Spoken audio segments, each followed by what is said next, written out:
Hey everyone, happy Monday. So first I want to apologize. I'm not wearing my apron because it's a balmy 80 degrees in my kitchen. But I just wanted to show you a couple of tips and tricks that I use for dicing up veggies and making meal prep super easy. Kind of raise your hand if you've ever been scrolling through and seen a recipe that you liked and you saw all kinds of diced vegetables and you just kept scrolling, because that was me. And it's become so easy. So first I'm going to show you the manual food processor. So it is just like a food processor. It's got the super sharp blades in there, and it's just this here. You put it on and you do it manually. So no need to pull out the food processor every time you need to do something. So I use it to chop onions, one because it helps keep the smell down. My husband is not a big fan of the onions, so my recipe calls for half an onion.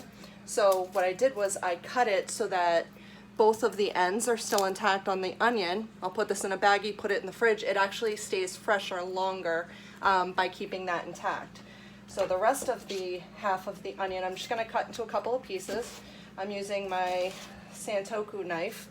So I love our forged cutlery. What I like is that it's a one-piece metal blade all the way through, and it's balanced.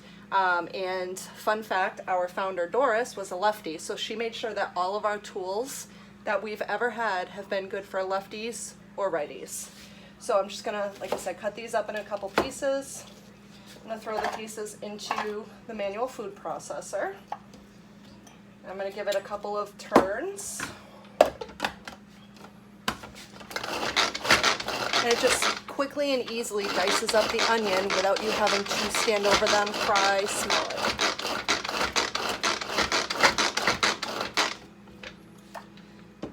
So you'll see how well it dices them up.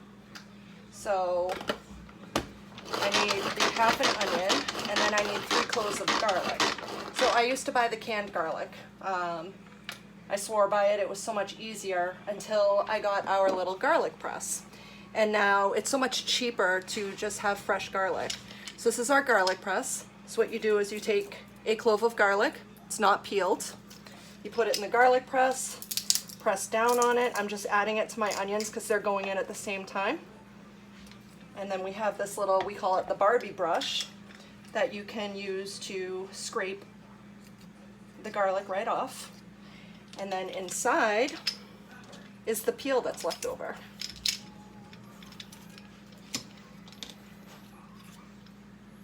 So it just easily pulls right out, goes in the trash. And then when you're cleaning it, you can use the bristles on the brush to get what's left of the garlic out. So then the next tool I want to show you, I need a couple of peppers. So I need a green and a red. So what I'm going to do is I'm going to cut straight across the top. And then I'm going to use our scoop loop. So it can be used for cantaloupes, peppers. So what it does is it scoops in and pulls everything out. All of the seeds, all of the side pieces that you don't want, it just scoops them all right out. So now I can throw that out.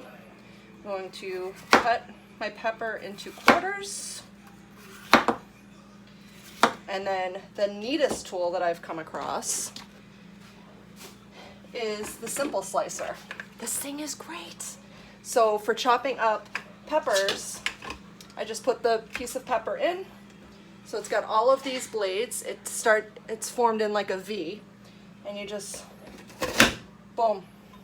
So if you were making fajitas, they're done. You're all set. I'm not making fajitas, and I need these to be diced up. So I'm going to throw them all right there, take my Santoku knife, and dice up the peppers nice and small. Perfect. Done. It's literally going to take me maybe a minute and a half to dice both of these peppers. So meal prep can be easy. It can be pretty fun. And now you can have fresh food whenever you want and not have to worry about, oh, I really don't want to dice all these vegetables. Simple things like the simple slicer and the manual food processor do all the work for you. So all I have to do now is throw everything in and I'm ready for dinner. One last thing I wanted to show you. If you haven't tried our seasonings yet, you need to. They're phenomenal. This is our Italian seasoning. I'm going to be using this in my dinner tonight. I also love the 3 onion rub. I love the smoky barbecue rub. That's great. Just sprinkle it on some chicken, throw it in the oven on a stone, and dinner's ready in 12 minutes, nice and juicy, and the barbecue rub has a great flavor. But I'm a big fan of all of our seasonings. So when you're shopping around for the party, make sure that you take a look at the seasonings. So I will post this. I'm going to get dinner going, and then I will see you guys shortly.